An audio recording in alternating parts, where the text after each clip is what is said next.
Tertúlia. Boa tarde aí para todos e todas. Hoje é dia 14 de agosto de 2012, terça-feira. O verbete é de número 2386. Tem 7 páginas, 49 elogios e 16 máximos. O tema, ergonomia proexológica. A especialidade é proexologia. Quem fez o verbete com muita classe e dedicação é a professora Anália, que está muito bem assessorada aí hoje. Cuidado com ela, hein? Definição. A ergonomia proexológica é a ciência aplicada aos estudos específicos, sistemáticos, técnicos, ou pesquisa visando a segurança e eficiência ideal nas interações e relações entre a consciência, homem ou mulher, e o trabalho a partir de ações, comportamentos, posturas, instrumentos e procedimentos capazes de otimizar o ambiente e a organização pessoal, promotor de bem-estar, conforto e saúde consciencial, em prol da consecução da programação existencial, que é a PROEX.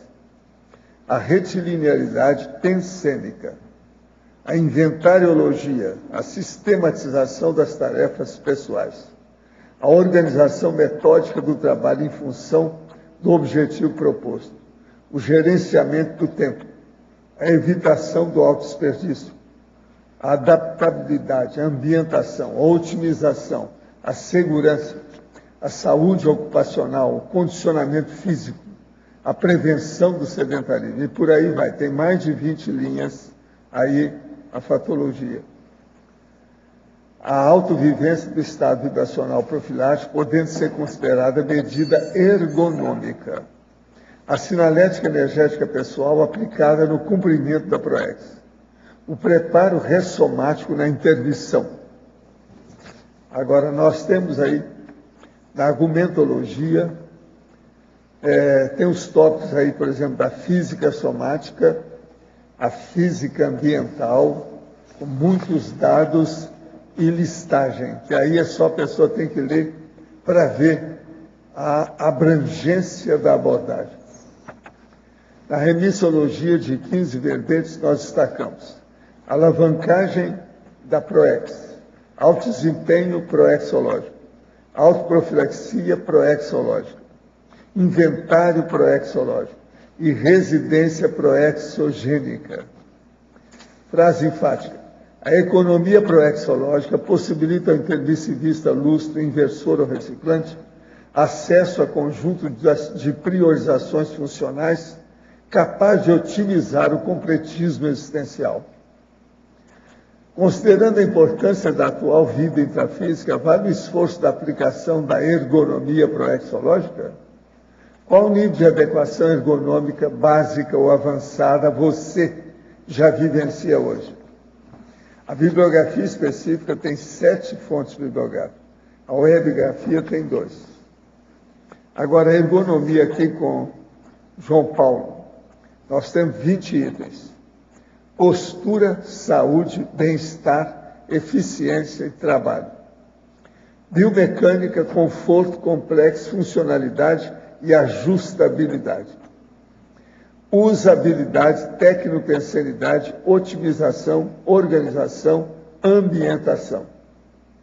Profilaxia, intrafisicologia, adaptiologia, proexiologia e fisiologia. Agora, o verbete aí do dicionário hoje é mega cosmoeticologia, o argumento é autosserenológico. Agora, eu chamo a atenção para a premissa que tem aí 7 posturas, componentes do axis de teste sutil da autosserenidade. Agora, questionamento. Tenho irmã e cunhado que são tatuadores. Como posso esclarecer sobre a responsabilidade que eles têm com as pessoas que eles tatuam? O problema é o seguinte, é que o processo da tatuagem cria muitas frustrações. Então tem que explicar para ele o que é frustração e o que acontece com isso. Se ele ajuda algumas pessoas, vão se sentir sempre bem com a tatuagem, outras não vão. Elas se arrependem. Isso aí cria problema. Isso é um problemão. Tem que estudar mais. O ideal é você estudar o que é a frustração. Professor, quais são os aspectos positivos de alguém ter a aura aberta? Qual livro ou outro material o senhor indica para estudar mais sobre esse assunto? Pois na internet não acho material sério a esse respeito. Olha, a aura aberta que a gente está falando aí é quando ela é negativa. Sendo negativa, ela não tem nenhuma vantagem, nem é positiva em nada. Ela é, no caso, patológica.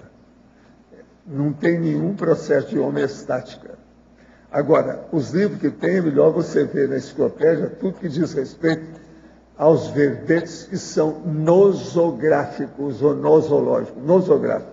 É só você olhar e todo verbete tem a tematologia. Então você olha que tem lá o tema central, aquele que for nosográfico, você vê. Você vai ver quem é que tem a aura aberta. Por exemplo, o verbete de hoje, ele é um homeostático. No verbete do DAC, item 4 da premissa, se o inseto for um potencial transmissor de doenças, como a barata ou uma aranha marrom, aracnídeo epidêmico aqui em Curitiba, o que se deve fazer nesses casos? Matá-los? Libertar no nosso jardim? Olha, a coisa mais séria é manter a higiene para que eles não apareçam no lugar errado. O problema todo é a aranha marrom aparecer no lugar errado, por exemplo, no seu sapato. Um amigo meu me perguntou, Walter, você não podia morar aqui em Curitiba? Aqui é a sala de visita do Brasil. Eu falei assim, não, aqui tem aranha marrom. Eu morro de medo de aranha marrom. Eu falei, foi um jeito de ficar livre do processo de falar, aranha marrom realmente mata, você sabe, né? E Curitiba tem muito. Todo mundo que usa sapato lá tem que bater o sapato para ver se não tem aranha dentro. É um perigo.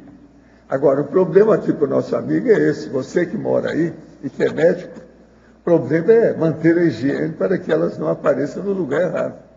Agora, se aparecer, aí depende de você. Você é carrasco ou é assistencial? Os carrascos matam tudo que aparece. Os assistenciais procuram salvar e julgar para longe. Eu faço uma força danada para ser assistencial sempre que eu posso. Faço a mesma coisa. Às vezes não tem jeito. Por exemplo, eu conto aquela história que eu falei na abertura, já faz algum tempo. Eu passei 5 meses e meio no Village. Então, um dia, eu estou lá, escovando os dentes, e pego a toalha assim, ó, para secar a minha barba, né? Porque a barba, né, estava escovando os dentes, secar, né? Quando eu vejo, tem uma lagartixa na toalha. Aí ela cai no chão, eu procuro ver onde é que está. Ela ficou debaixo de um tapete de borracha que tinha. Eu tinha pisado em cima, não vi o que eu estou procurando. Quando eu vi, ela estava morta. Virou papel, né? Ela ficou, a hora que você assenta, ela ficou plana, né, no chão. Agora, a lagartixa, bonitinha toda, pessoal. Quer dizer, há acidentes, né? E não tem jeito. Essa foi terrível. Agora, eu quase estava na minha barba, entende? A lagartixa. Agora, a hora que eu vi, eu fiz assim, ó, ela assustou, caiu. Né? Aí eu fui procurar. O banheiro, né, que são pequenos, né? Pisou. Agora, ó, para a professora Anália, a nossa verbetógrafa. Interaciologia, página 2, terceira linha. Favor esclarecer a interação, antropometria biomecânica.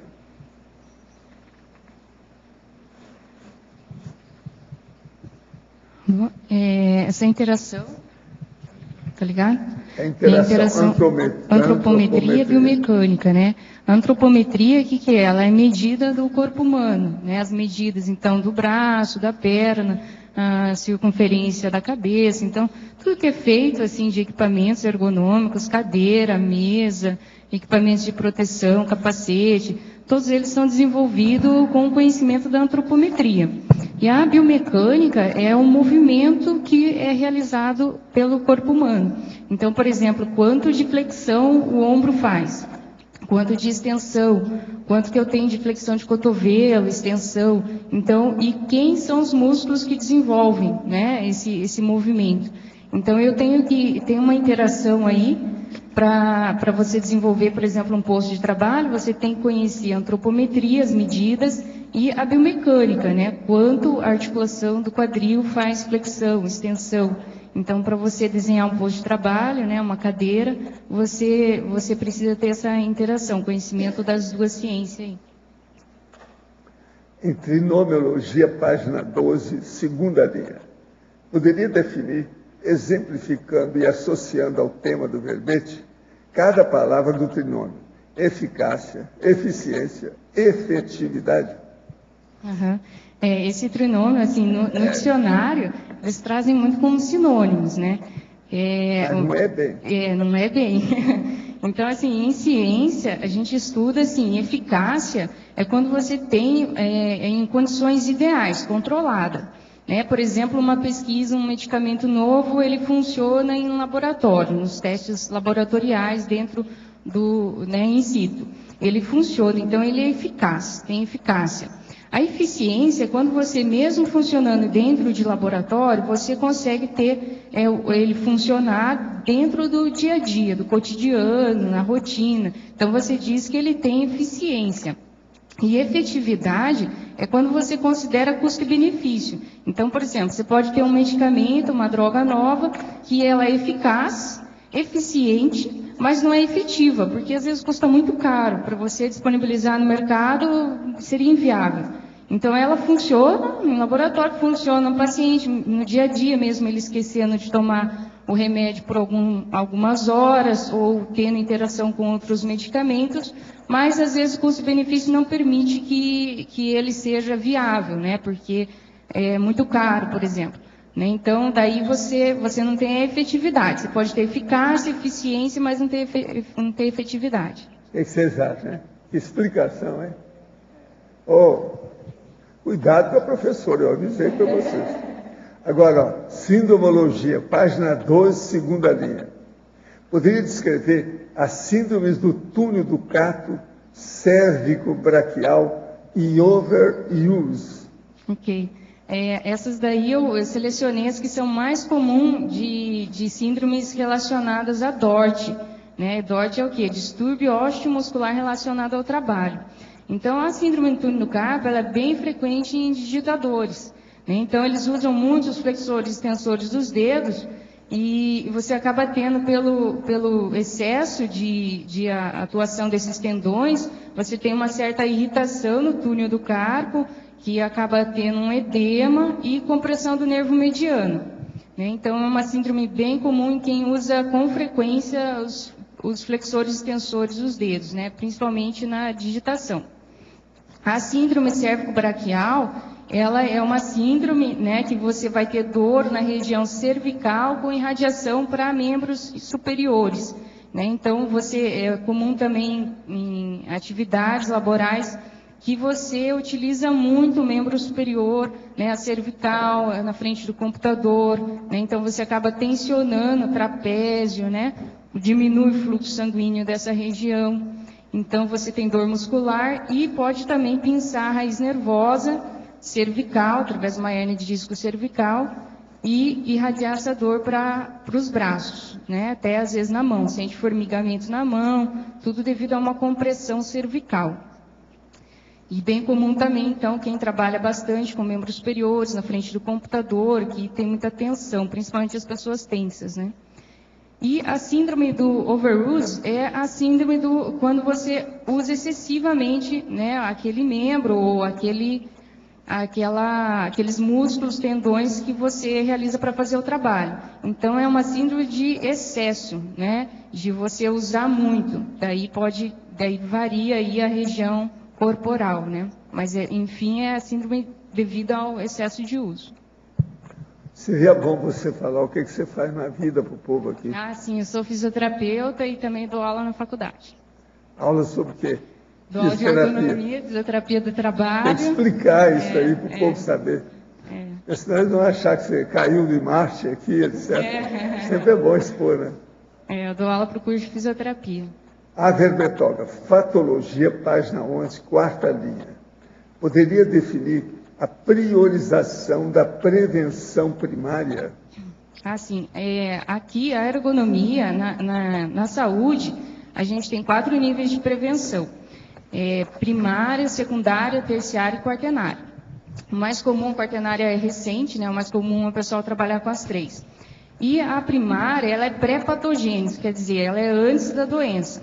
A secundária e a terciária, elas são pós-patogênicas, né? A pessoa já está doente. Então, a ergonomia, ela se classifica, ela entra como prevenção primária, né? Então, por quê?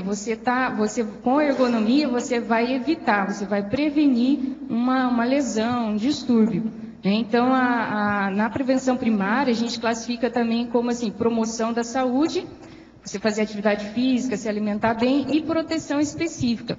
A proteção específica é quando você identifica um risco e você se protege dele, né? Então, por exemplo, a vacinação, os equipamentos de EPI.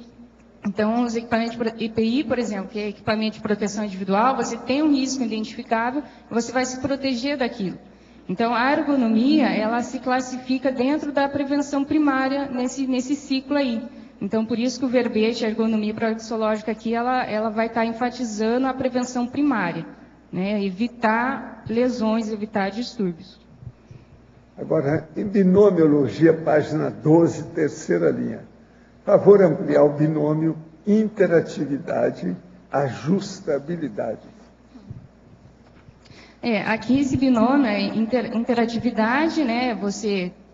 A interação, e ajustabilidade, que é você ajustar, né, aqui o posto de trabalho, ou enfim, o seu ambiente de trabalho, para ter uma interação mais produtiva, né? Uma produção mais eficaz, né?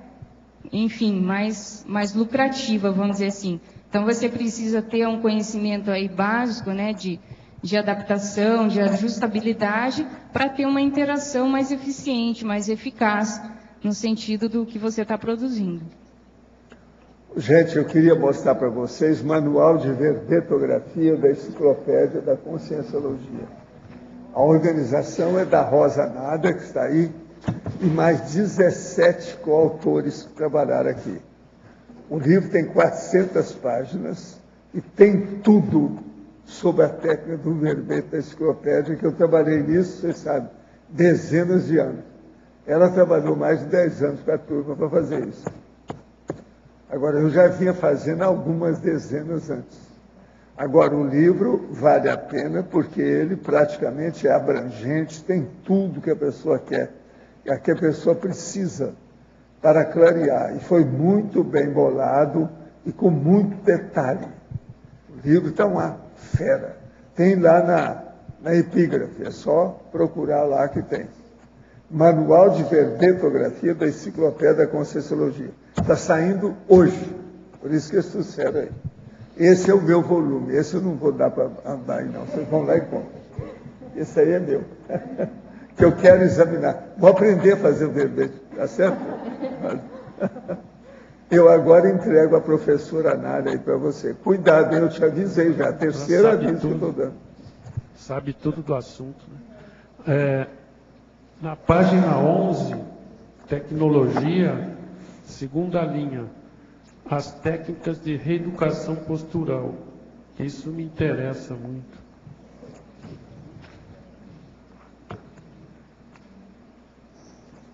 Tá.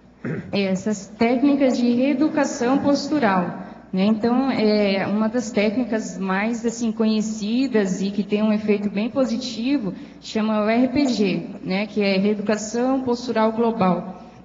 Então, essa é uma das técnicas, né, de reeducação postural. Isso. E também você pode acrescentar aí a própria conscientização, percepção corporal, né, como reeducação postural. Então, você conhecendo um pouco do soma, do físico, qual que seria a postura mais indicada, ideal, né, para se trabalhar, você está no sentido aí também fazendo uma reeducação. Correto. E a página 15, o item número 4, memória. o treinamento proporcionando profilaxia dos erros e maior produtividade. O armazenamento e acesso mnemônico eficiente, etc. Podia dar uma ampliada? Uhum. Aqui nessa parte da cognitiva, né, ergonomia cognitiva, ela envolve todos esses processos, né, de memória, cognição, percepção, concentração. Então, quanto mais você treina, né, mais você vai evitar erros. Então, é treinamento proporcionando profilaxia de erros e maior produtividade. Né, a gente teve uns exemplos, o Antônio gosta de assistir aquele programa de acidente aéreo, né? E daí a gente viu lá um dos acidentes, matou muita gente. A conclusão deles é que faltou treinamento para os pilotos, né? Então você vê um erro seríssimo, né? Morreu muita gente devido a treinamento, falta de treinamento. Então quanto mais você treina, a tendência é você ficar melhor naquilo e evitar mais erros, né?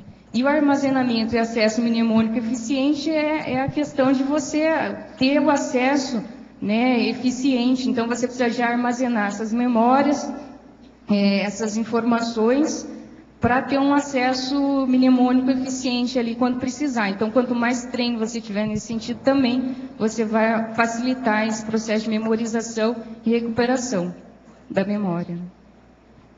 Tá, ok, obrigado. Okay.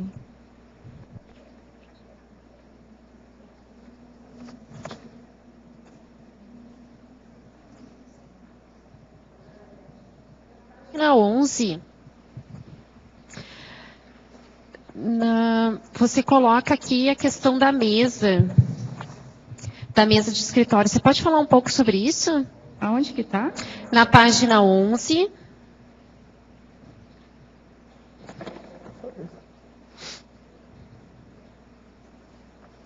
Peraí que eu me perdi aqui. Que você coloca da mesa ótima e máxima.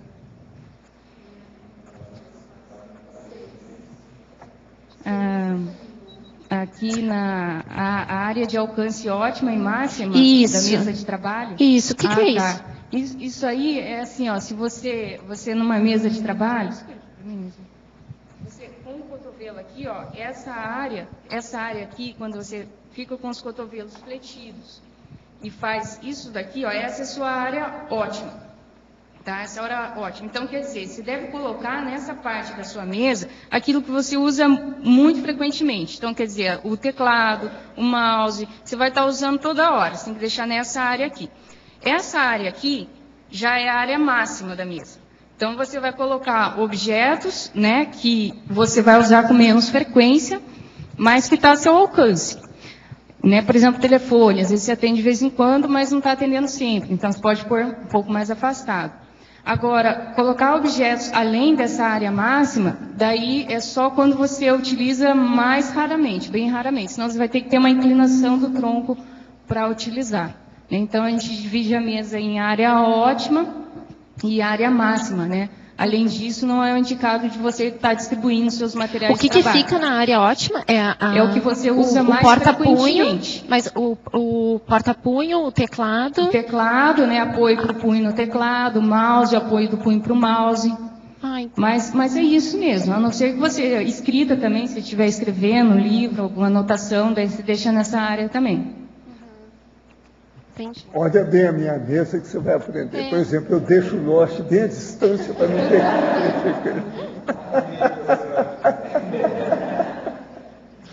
Uma outra pergunta, Nália.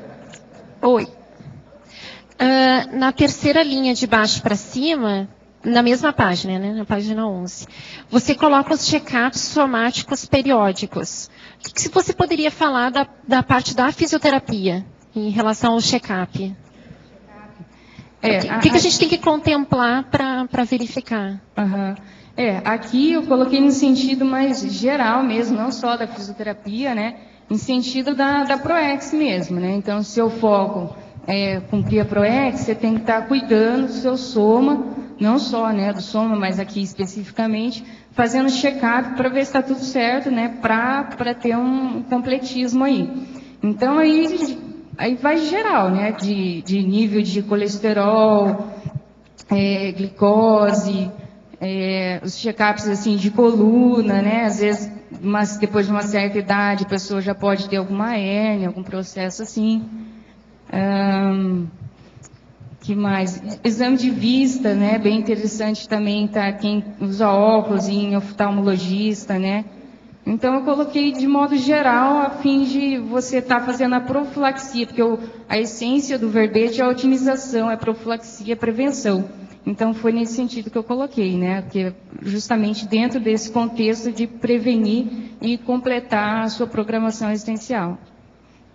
Entendi, obrigada. Anália, aqui no B. Na página 14, item 8, você pode comentar um pouquinho a respeito desse exercício de relaxamento da visão? Qual da visão? Item 8, Ah, tá.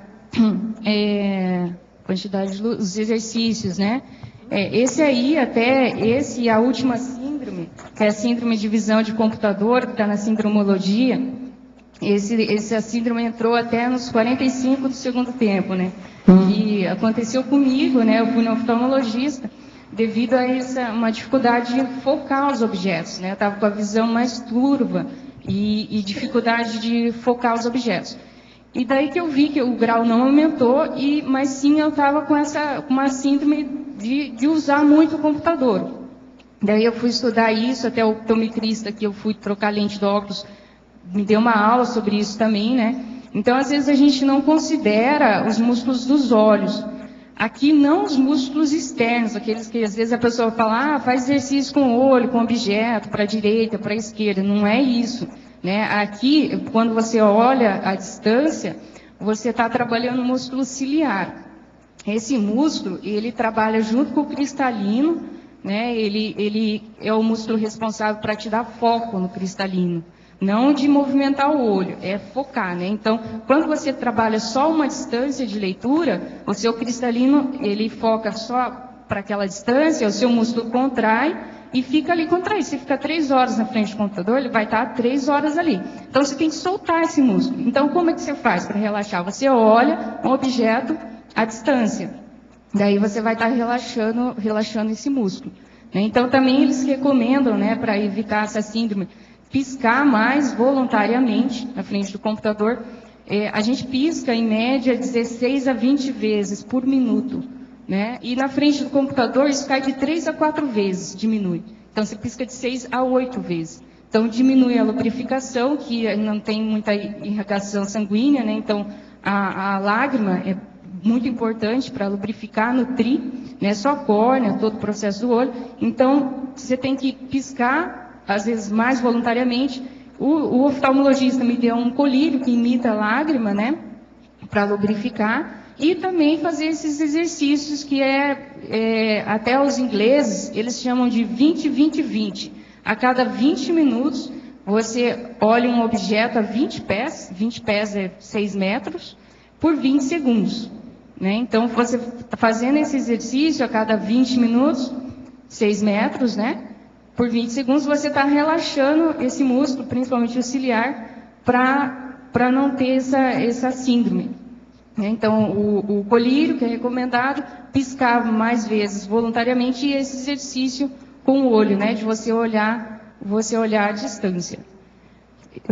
Tem uma pesquisa até nos Estados Unidos que eles fizeram, o Instituto Nacional de Saúde e Segurança do Trabalho. Eles falaram que essa síndrome afeta 90% das pessoas que trabalham mais de 3 horas no computador. Então, é bem frequente. Obrigada. E a aula continua, vocês estão prestando atenção, né, gente? Anália. Tudo bem. Aqui no B. Aqui. Oi. Na página 14, na sua listagem ali, você traz o item número 2, exercícios. A prática da atividade física atendendo às necessidades pessoais. Eu queria saber, logo depois, que você falaria a realização da pausa ativa, com exercícios compensatórios, tais como o alongamento. O que seria essa pausa ativa e de quanto em quanto tempo teria que ser feita? Aham. Essa pausa ativa, né, até engraçado, pausa, mas ativa, né? Então, já foi feita muita pesquisa, falaram, será que a ginástica laboral funciona, né, esse exercício e tal? Então, o que eles fizeram? Eles fizeram pesquisas, deixando um grupo para no meio do trabalho e fica 15 minutos sem fazer nada. À toa, faz se quiser. E outro grupo parava 15 minutos, mas fazia exercício. Ok. Exercício compensatório. Então, por exemplo, se você trabalha muito no computador, sentado, você teria que ativar a musculatura de membros inferiores, né, das pernas, que estão parados, ativar a circulação, fazer exercícios mais ativos, e de membro superior mais passivo, alongamento, relaxamento. Né? Então, isso compensaria o modo ali como você está trabalhando. Aí entra aquela minha fé que eu falo do agachamento. O agachamento. Também entra aí. Você ativa, você trabalha membro inferior, você está muito parado, circulação sanguínea. E isso é uma das coisas que o povo mais tem necessidade. Se nós formos fazer aqui, vai ser uma barulhada danada. Devido à articulação. E a parte superior, que você, no caso, trabalhando no computador, está usando mais, você relaxaria, faria um alongamento. Então, é importante alongar, às vezes, os flexores, aqui os dedos, né, do punho, a região cervical. Né? Então, você vai estar fazendo exercícios compensatórios. Né? Eu coloquei mais como alongamento ali, porque ele é o mais comum. Né? Ele compensa, às vezes você está um uso excessivo, você tem que parar. É interessante isso. Os digitadores, foi um problema muito sério para vários países, não só no Brasil, a questão do túnel do carpo, a tenossinovite, né? Então, teve muito afastamento precoce de pessoas e isso traz um prejuízo muito grande, né, para o governo. Então, foi feito, está na NBR, né, que é a NBR 17, que trata de ergonomia, eles já recomendam, digitador só pode trabalhar em cada 1 hora, 50 minutos de trabalho, 10 tem que parar. Né? Tem que parar. E alguns, como às vezes vai da pessoa, do funcionário parar, né? Algumas empresas criaram um software do computador que é assim, a cada 50 minutos de digitação, ou a cada um número X de teclas digitadas, ele para automaticamente, não deixa a pessoa mais digitar, e na tela aparecem os exercícios para o funcionário fazer, né, alguns alongamentos. Então, justamente para evitar lesão ali. Então, são exercícios compensatórios que a gente chama de pausa ativa, porque não é sem fazer nada, é uma pausa com exercício, né? Deixa eu só tirar uma curiosidade. Eu faço 4 vezes por semana dança de salão. O professor, ele não faz alongamento, nem no início e nem no final. Eu procuro cuidar sempre, coluna, tudo direitinho. Você acha que é necessário fazer esse alongamento antes ou depois da aula?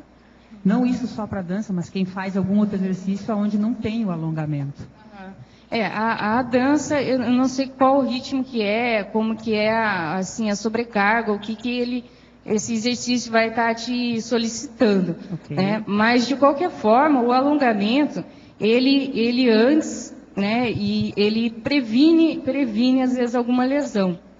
Né? E depois, ele ajuda no relaxamento. Às vezes, muito exercício, você acumula ácido lático, né, na musculatura. Então, o alongamento ele ajuda a dispersar, relaxar o músculo e dispersar esses metabólicos que vai causar dor no dia seguinte. Né? Então, o alongamento auxilia isso no depois e no antes também. Às vezes, o antes também é interessante, antes do alongamento, você fazer um aquecimento. Né? Então, você aquece a musculatura e depois alonga. Porque no inverno, principalmente, assim, é comum você ter distensão muscular.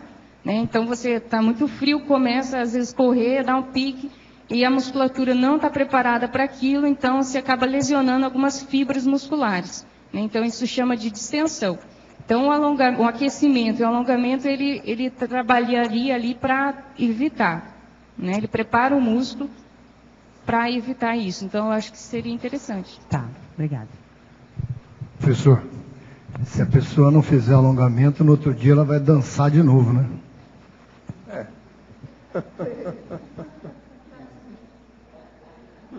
O ideal seria a gente fazer um alongamento de aula igual a da Anália durante 1 mês para todo mundo. Alongamento, mas dar aula inteira. Entende? Muita gente que precisa disso aí. Falta disciplina, organização. Muita gente não tem. Agora, a técnica do agachamento é que mostra que a pessoa está fora de forma. É impressionante. Faz uma hora aí com o povo, pega aí uma turma e faça, assim de supetão, você vai ver. Há barulho todo lado, da articulação, dos músculos, tudo que a pessoa tem. Poder da vida, se eu não me engano, poder da vida, que até tem uma semelhança com o parador, uma pessoa que ele é um preceptor, está ajudando o rapaz, em determinado momento ele fala para o rapaz, fica na posição que o senhor fala, agachado, com as mãos esticadas. Ele falou assim, vê se você consegue ficar 5 minutos. O rapaz não conseguiu ficar mais de 1 minuto. Ele caiu para trás. A maioria não consegue. Agachado com as mãos para frente, assim, em equilíbrio, entendeu? Em equilíbrio, ele não conseguiu. Anália, esse programa de computador, era possível arranjar? Como é que funciona? Que programa é? Eu não sei, eu vi, era lá na Sercontel, Sercontel, em Londrina, que eu vi que eles trabalhavam com esse programa. Agora, se for ver empresas que trabalham bastante em digitalização, né, às vezes fórum, que está digitalizando todos os processos, né, e às vezes essas empresas vão ter esse software. Eu não saberia te dizer assim como, aonde comprar, com quem, mas se você às vezes olhar na internet, né, às vezes empresas que trabalham com isso, você pode comprar. Qual é o nome do programa? Digitar só software. Tu tens aí? Quer falar? Não, eu vou procurar e já te falo. Ok. Ana.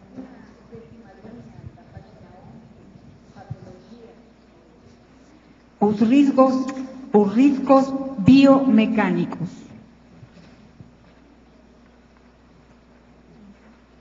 Os riscos biomecânicos, né? Daí até na sequência tem ali os riscos ambientais e os riscos psicossociais. Isso, né? O isso, que é os riscos biomecânicos? Risco biomecânico é excesso de força, repetitividade, né? Exercício repetitivo, processo da vibração também é um risco biomecânico.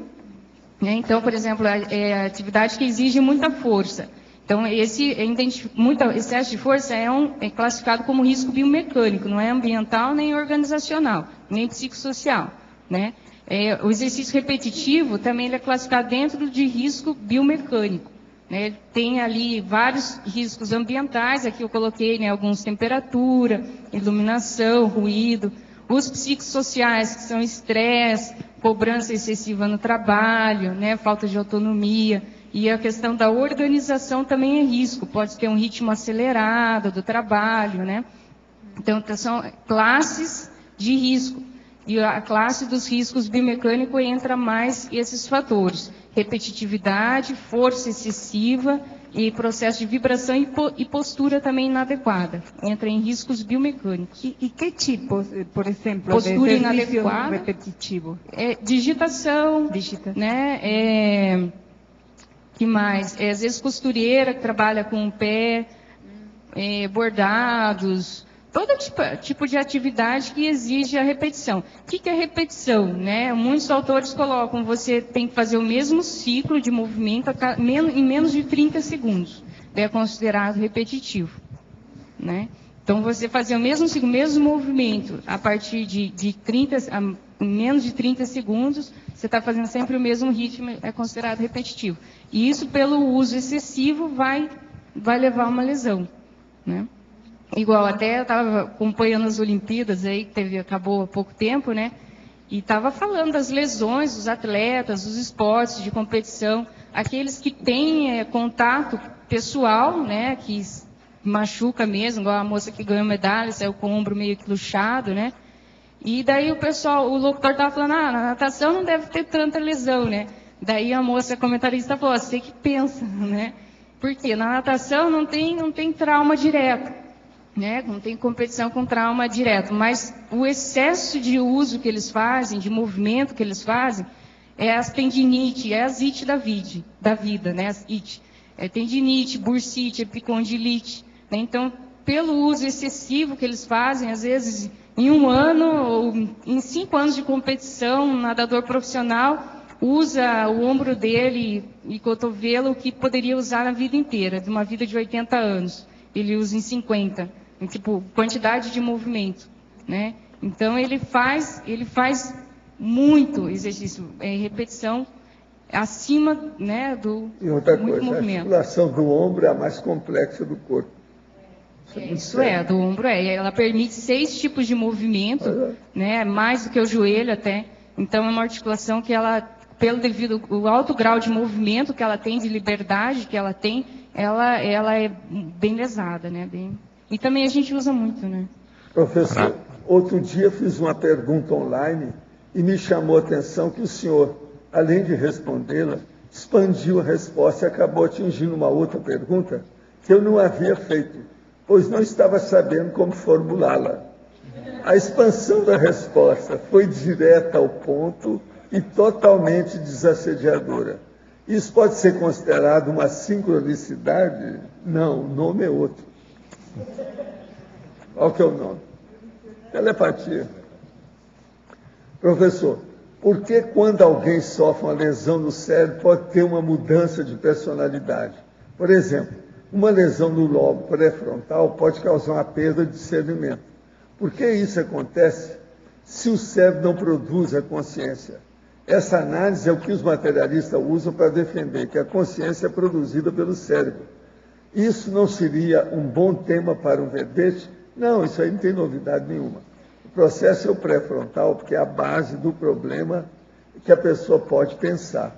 Agora veja, uma pessoa que sofre aí um problema desse, e aquilo elimina alguma coisa, se ela não tem parapsiquismo, se ela não consegue fazer uma descoincidência, ela vai ficar totalmente aleijada mentalmente. Vê se você entende isso. Agora, por exemplo, uma pessoa, essa pessoa, se ela entrar em coma, ela vai como se estivesse morta, ela não vai lembrar de nada que aconteceu durante o coma. Agora, suponha que uma pessoa tenha isso, mas que ela tenha um certo desenvolvimento parapsíquico. Ela vai continuar tendo alguma elaboração de pensamento e vai reclamar que está faltando alguma coisa na cabeça dela. Se essa pessoa entrar em coma, ela vai ter experiência da quase morte. Ela tem já algum desenvolvimento básico. Então, o problema todo é o seguinte: a turma que está estudando neurologia tem que chegar junto do processo para estudar o parapsiquismo, que transcende, é aquilo que nós chamamos de paracérebro. Se não entrar nisso, não adianta nada. Eles vão ficar só estudando quem tem problema físico. Mas isso só não resolve. Nós não somos elétron, nós somos consciência. Professor, o senhor explicou em tertúlia passada que quem tem aura aberta quase sempre tem abertismo consciencial, é receptiva, doadora e assistencial. Esse não seria os aspectos positivos? Sim, mas isso aí já é outra abertura. Isso é o abertismo consciencial. Agora, o que nós estamos falando, isso que o povo está chamando de abertura, é buraco na aura. Aquela pessoa que tem abertura na aura, quer dizer, buraco, aí essa que é o assédio. Então, eu falei aqui, eu falei assim, olha, não vamos confundir o que é abertura de aura com abertura da consciência, são coisas diferentes. É isso aí que a nossa amiga aqui não entendeu. Eu expliquei isso antes. Mas é que o povo gosta de falar abertura, de qualquer maneira, para uma coisa e outra, mas não é bem assim. Ou aura aberta. Vamos com calma. Eles gostam de falar, mas é buraco na aura. A pessoa, você olha para ela, tem aquele buraco, tem um rombo, é o oco, é o que o povo chama a oquidão. Está oco, entende? Professor, venho observando pontos luminosos que, a meu ver, são conscientes. Hoje observei no ônibus esses pontos em determinados chakras das pessoas. Posso interpretar como se a consciência estivesse atuando sobre a consciência naquele chakra específico? Vi próximo ao 7º chakra na base da espinha dorsal. Olha, aí depende, varia, etc.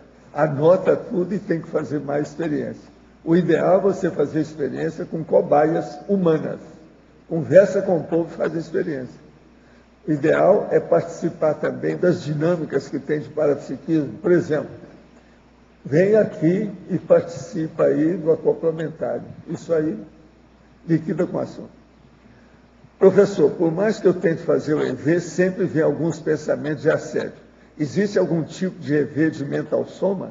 Se não, como é a melhor forma de fazer uma desassimilação simpática? Não, o que você tem é o seguinte, você tem assédio.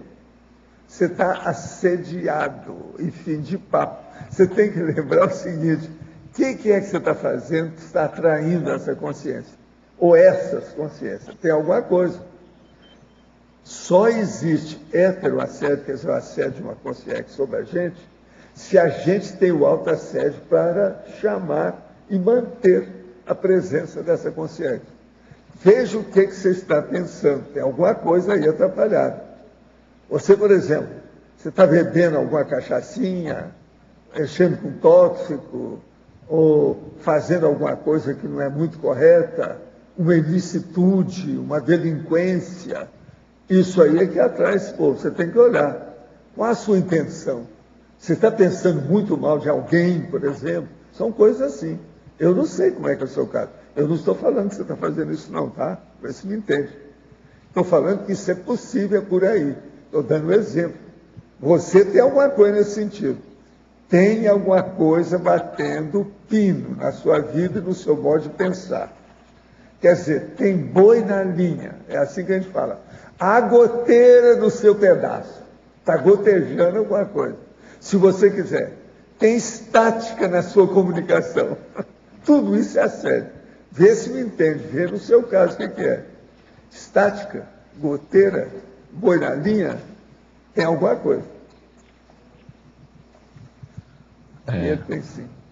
E outra coisa, é uma mulher. Anália, primeiramente, parabéns pelo verbete, realmente está excelente, muito enriquecedor, acho que aqui para todos nós. E queria aproveitar para, antes da pergunta, fazer 2 convites. Um, eu acho que vale a pena a gente fazer uma web conference que a gente faz lá na Apex, você dá essa web conference, que isso aí vai ajudar muita gente. E a gente pensar, junto aí à Apex, um curso sobre isso. Eu vejo que aqui, realmente você foi no ponto. Se a gente conseguir aplicar tudo isso que você está propondo aqui, as correlações que você está fazendo, vai ampliar a possibilidade de completismo de muita gente. Eu acho que esse tema aqui está seríssimo. Você está propondo até uma subespecialidade dentro da proexologia, e eu acho que a gente deveria pensar nisso. Se você tiver interesse de ter um curso sobre isso, acho que vai interessar aqui todo mundo. Eu estava pensando, só a nossa casa, né, a residência proexogênica, pudesse entrar lá e olhar, né, tudo que tá inadequado e o que pode ser otimizado, e o somatório desses, vamos dizer assim, dessas estratégias, né, às vezes são estratégias pequenas, mas que vai fazer uma diferença muito grande. E o Valdo vive batendo na tecla dos 100 anos. Eu fiz o verbete sobre a residência. Então, e você vive batendo na tecla. Seria bom dar um curso sobre isso. Eu acho que a gente pode pensar nisso. A ergonomia, então, isso que eu estou falando. A ergonomia é bem isso, ela é pequenas coisas que tem uma diferença muito grande. Então, às vezes, impacto por exemplo, grande. Você digitar com um punho neutro ou com um punho com 10, 15, 20 graus de extensão, tem uma diferença enorme. A pessoa fala, mas é tão pouco, agora, digitar assim, tão pouco, não faz nada, né? Você tem que sair da casca, o povo não te conhece. Já falou tem que isso. saber mais de você. Você não acha, Antônio? Como é que é isso?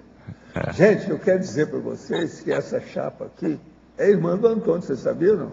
Dupla. Tem gente que nunca viu a Nádia, dizer que ela é assim, fechadinha, não fala nada, não aparece. Miosotes. Muito conhecimento. A flor é miosotes, sabe? Valdo. Onde é que está a Marvene? Miosotes, não é aquela pequenininha que fica escondidinha debaixo da folha? Aqui. Ela é a Nádia Miosotes. Mas eu estava pensando aqui, né? Você viu falando, a gente vai chegar aos 100 anos, hoje mesmo na mini tertúlia foi comentado. Esse exemplo que você deu da questão da vista, de fazer o exercício para olhar longe, dos 6 metros, né? O 20, 20, 20. Ora, todo mundo aqui, o processo intelectual vai ficar agora nessa questão de produtividade. Eu, às vezes, trabalho 6 horas, eu faço isso sempre. Então, esse tipo de coisa a gente tem que pensar, porque a gente quer chegar aos 100 anos, mas chegar aos 100 anos bem, né? Funcionando, não? O cara todo caquético lá, cheguei assim, não adianta muita coisa, né? Não faz sentido. Agora, uma das técnicas que eu tenho para isso é a gatinha. Por tanto e tantos minutos eu vejo como é que ela está. Então você sai, vê a distância. Isso é interessante. Gata ajuda, é um processo terapêutico. Mas você sabe que assim, o raciocínio para desenvolver o verbete foi pensando na escrita, na GESCOM, porque a PROEX, do pessoal da Consciologia aqui, pode ser, né, muito provavelmente está envolvendo uma gestação consciencial aí, uma produção. Então, essa questão, aqui por isso que eu dei muito foco na questão de trabalho em escritório, trabalho intelectual. Tá perfeito, né? Isso, tá perfeito. Só essas dicas que você deu, né, da mesa ótima, né, a distância ótima, né, o espaço ótimo, máximo, são detalhes que no somatório vão fazer uma diferença muito grande no nível de produtividade a longo prazo, né? Eu acho que até a curto prazo também, quer dizer, na hora que a pessoa já começa a implantar, já começa a dar resultado, mas no longo prazo, então, e isso aqui precisaria haver, você até fala aqui de checklist praxológico, né? Uma espécie de checklist, quer dizer, a gente até pensar dentro da Apex, você puxando isso, da gente desenvolver um instrumental para avaliar todos esses elementos, já com a ênfase na ProEx, para que a gente possa melhorar a produtividade de todos nós. Acho que dá muito fruto isso daqui. Quem que ouviu outra, né? A Milena, né? Oi? Isso, ouvi a Milena também sobre isso. Fala aí, Milena. Eu estava conversando aí. Mas Eu estava falando das técnicas para justamente ter essa visão de 6 metros ao longo do trabalho, que é das gatinhas, aí o Juliano estava mostrando os cachorrinhos. Mas são técnicas interessantes. Agora, tem muita gente que negligencia a saúde. Como é muito simples, eu vou parar 20 segundos para olhar a distância, eu vou mudar o punho aqui, 10 graus, o que é isso? Eu vou mudar o modo de sentar. Tem gente que, como é muito pequena as mudanças, muito sutil, às vezes as pessoas não valorizam e daí, depois de 5 anos, ela tem uma hérnia de disco. Ou ela tem uma tendinite, uma síndrome do carpo. Né, isso depois de 7 anos, 8 anos. Porque ela não vê o prejuízo imediato, mas ela vai ver a longo prazo. Né? Então, é questão mediática. Né? Agora, a Cristina, que também é fisioterapeuta. Aliás, professor Valdo, hoje tem 5 fisioterapeutas aqui. Não. Veio o pessoal em peso aqui. Levanta a mão quem é que trabalha com fisioterapia. Quer ver? Tá tudo aqui do lado. Só veio prestigiar. Não, elas estão de olho na Nádia. Elas estão de olho na Nádia. Outro aspecto aqui me chamou a atenção, quando você fala na página 14, você fala a condição da iluminação, não é? O item 4 da segunda listagem. Então, a questão de 300 lux, o mínimo, né, e até o ideal sendo 500 lux. É o tipo de coisa, eu não sei quantos lux tem no meu escritório.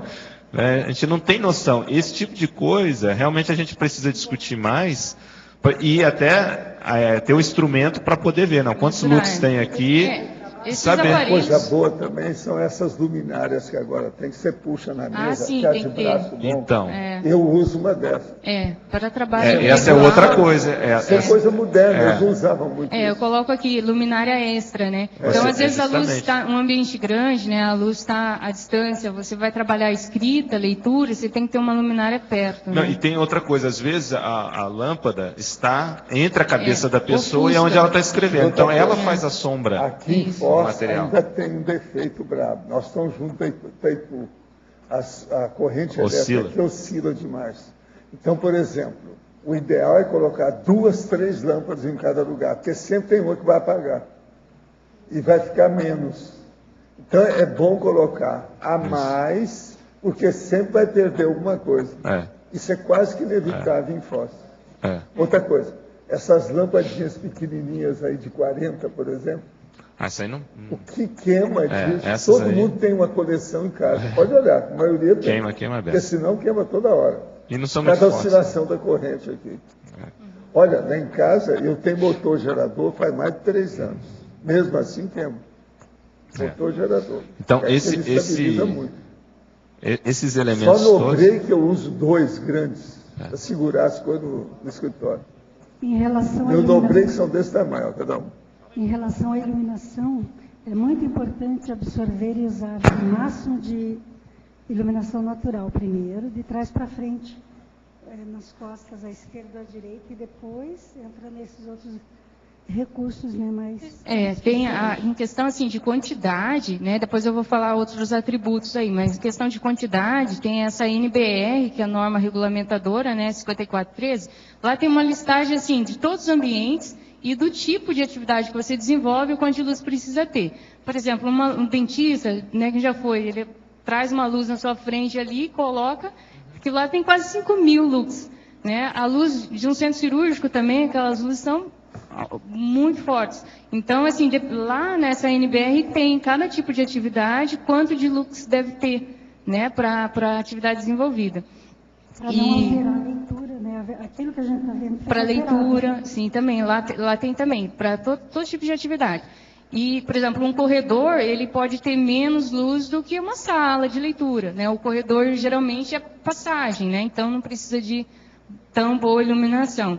Agora, uma coisa que a gente pode fazer, esses aparelhos que medem são bem baratos, né? Esse luxímetro, o decibilímetro, que mede ruído, de umidade, né? E temperatura também, são bem fáceis de usar e não são caros, né? Os aparelhos. Agora, uma coisa que a gente, mesmo que você não consiga medir quanto de lux você tem no seu escritório, uma coisa importante, né, é você evitar aí ofuscamento, reflexo. Então, por exemplo, você vai colocar o seu computador no seu escritório, você vai pôr aonde? Você vai pôr de frente para a janela, com a janela nas costas. Então, assim, a luz, o ideal é que você esteja perpendicular, né, ao seu computador. Você não pode estar nem com a janela atrás, nem na frente, tem que ser perpendicular. E a luminária também. Então, se o seu computador está assim, a luminária no seu escritório tem que estar de assim, perpendicular. Porque senão a luz vai refletir, vai ofuscar, né? Quem já usou o computador com uma janela atrás, ofusca, né? Você não consegue enxergar direito. Então, isso aí são coisas que a gente pode fazer no nosso escritório, né? Vamos pensar nesse curso aí, você topa? Sim, que sim. A gente acha que tem tudo a ver com a questão da ProEx e dá para poder considerar vários elementos. E essa proposta mesmo de autoprofilaxia. A gente estuda a questão da autogestão existencial, isso aí encaixa perfeitamente. Tem outras pessoas também que já desenvolveram verbetes nessa linha. A gente também, junta né? todo mundo, quem tiver aí, as fisioterapeutas, a gangue da fisioterapia, a gente pode o clube, tá? Mas a minha pergunta é o seguinte, na página 13, na masculinologia, você fala, só uma curiosidade aí histórica, o médico italiano Bernardino Ramazzini. Sim. Você pode falar sobre ele? Sim. Ele foi o primeiro a descrever uma doença ocupacional. Então, ele foi o primeiro a relacionar uma lesão à atividade que a pessoa desenvolve, né? E foi com os escriba. Então, ele viu que as lesões que eles tinham estavam relacionadas à atividade laboral, né, dos escribas. Então, ele foi o primeiro a... Então, ele foi o primeiro a observar essa correlação, né? Poxa, essa lesão, né, da onde? Como que a pessoa desenvolve? Qual é a causa da lesão? Então, ele foi o primeiro a relacionar a atividade ocupacional com a lesão que a pessoa tinha, né? É interessante também comentar essas lesões ocupacionais, né, as DORTs e tal. Se você não modificar, não ir na causa, você não vai curar a pessoa nunca, né? Porque você vai tratar o processo inflamatório, ela tem a melhora e vai embora. Mas daí, como ela continua, às vezes, com uma digitação errada, um processo, falta de ergonomia lá no ambiente, ela volta a ter lesão. Então, se você é um processo, um vício, né? É um ciclo vicioso. Então, se você não for na causa, que é o ambiente de trabalho, você não vai ter o final dessa disfunção, né? Então, ele foi o primeiro que relacionou a doença que ele tinha dos pacientes dele com a ocupação que eles tinham, né? E ele viu que se não modificar lá, ele vai continuar sempre doente, né? Anália, aqui no B, na página 14, no item 6, eu queria que você falasse um pouco dessa questão da respiração abdominal. Qual que é a vantagem? Por que dela?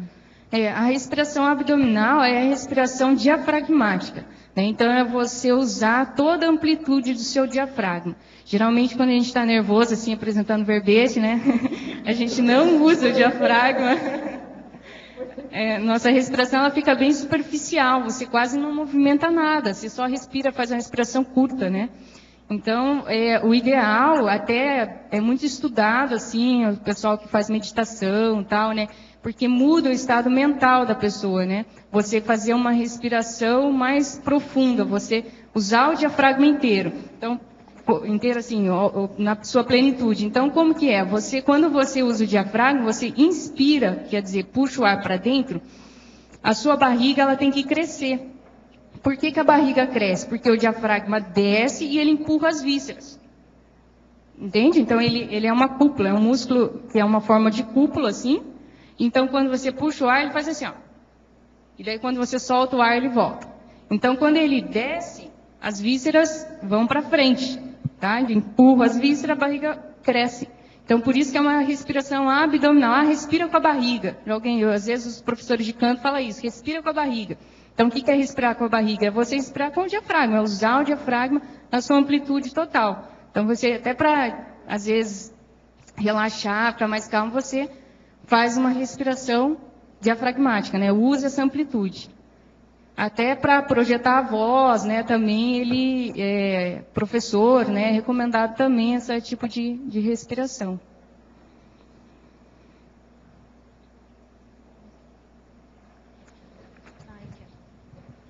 Oi, Anália. Parabéns pelo verbete, está muito bom. Eu gostei bastante da divisão que você fez ali a partir da tipologia na página 13, que você dividiu... Desligado? Agora? Então, você está ouvindo? Faz a divisão, né, de física, cognitiva e organizacional. Do teu ponto de vista, o que você assim classifica como mais importante ou prioridade assim para quem está começando a pensar em ergonomia? É difícil assim dizer qual o mais importante, assim, né? Porque assim, é um conjunto. Até essa divisão eu acabei assim, eu extrapolei, tá? Alguns conceitos aí para a conscienciologia. A divisão clássica internacional é ergonomia física, ambiental e organizacional. Eu dividi a física em somática e ambiental por minha conta aí, né? Quer dizer, desculpa, é física, cognitiva e organizacional. Então, essas são as três: física, cognitiva, ergonomia cognitiva e organizacional. Essas são as três classificações segundo a internacional, Associação Internacional de Ergonomia. Daí, a física, eu dividi por conta, né, a questão de somática e ambiental, para poder descrever melhor os tópicos aí, né? Tanto do físico, do corpo humano, né, como usar melhor, né, como aproveitar e prevenir lesões, utilizar de forma melhor, e ambiental. E também os tópicos dentro dessas classificações, eu extrapolei também para o raciocínio, para nós aqui, conscienciológico, né, porque o foco dessas adaptações é a programação existencial. Então, eu coloquei reciclagem, eu coloquei outros atributos conscienciológicos aí que não está, né, na ergonomia convencional. Então, assim, eu te diria assim que tentar o máximo possível os itens que estão à sua mão e que são fáceis de fazer. Né? Por exemplo, o do soma é da sua conscientização. Então, você pode ter mais atenção na hora de digitar em relação ao seu punho, à sua postura, à sua respiração, à sua carga horária de sono. Está tudo à sua mão, isso. Né? Você vai da sua vontade. Então, acho que esses tópicos aí são bem fáceis de aplicar se você está disposta e decidiu por isso. O ambiental, né, às vezes, envolve aí, às vezes, algum custo, tal, né? Às vezes você tem uma cadeira, investir numa cadeira, que custa um pouco mais. Mas daí também são prioridades, né? Às vezes, se você fica muito no escritório, se eu trabalho bem intelectual no escritório, acho que vale a pena investir, ter esse ambiente ergonômico. Então, assim,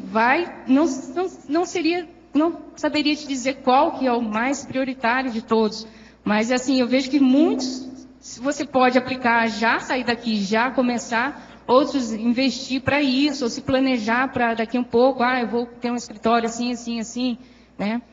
A ergonomia cognitiva também, ela vai muito de autoconhecimento seu, né? Você saber o quanto que uma carga, um turno mental de trabalho, né? Trabalho intelectual, quanto te fadiga, a partir de quanto tempo você já começa a perder a sua concentração mental. Então, vai muito do seu autoconhecimento e você poder estar utilizando esses atributos aí.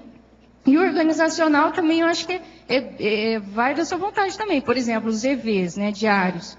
né? Então, a questão da motivação, a aplicação dos atributos, dos aportes, os aportes proexológicos, né? Os aportes existenciais. Então, vai da sua vontade também, né?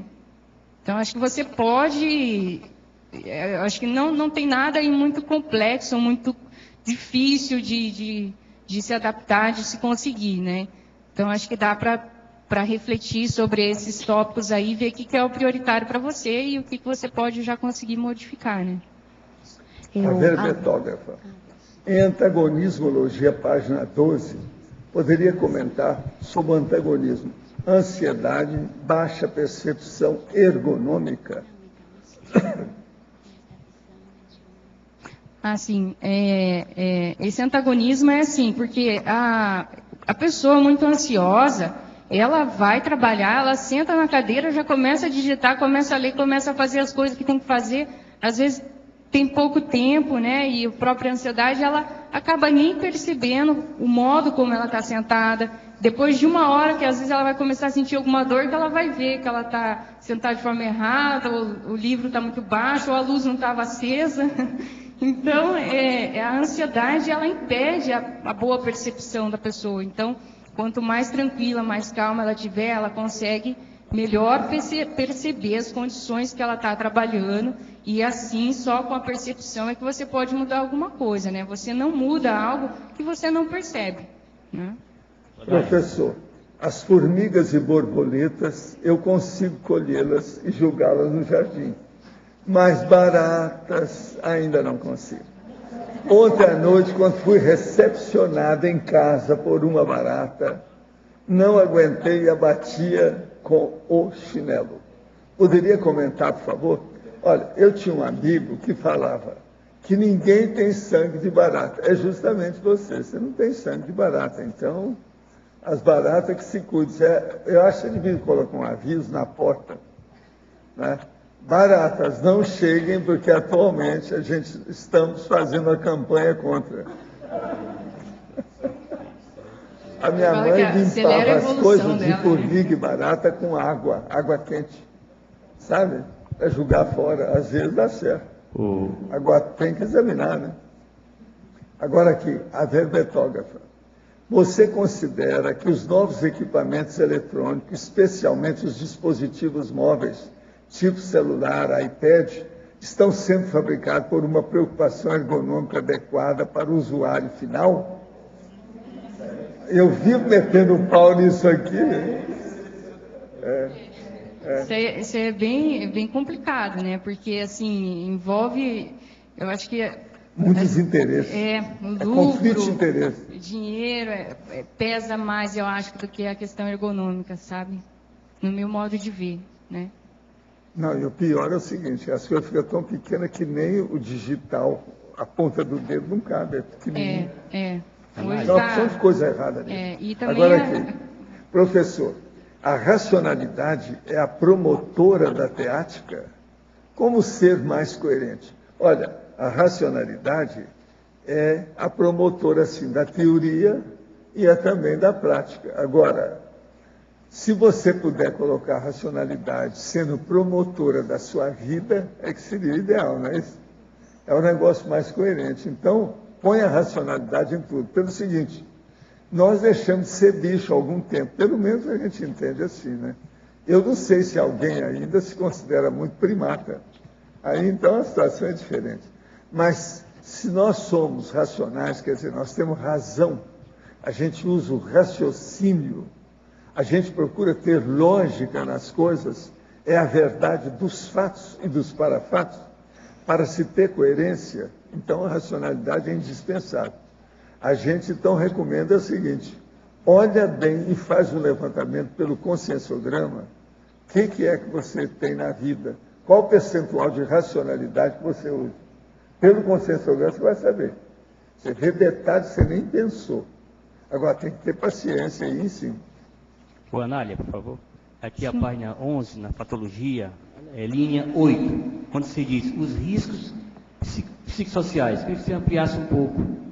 Não sei se você já falou isso aí. Sim. Os riscos psicossociais, a gente até comentou, né? Foi perguntar sobre os biomecânicos, né?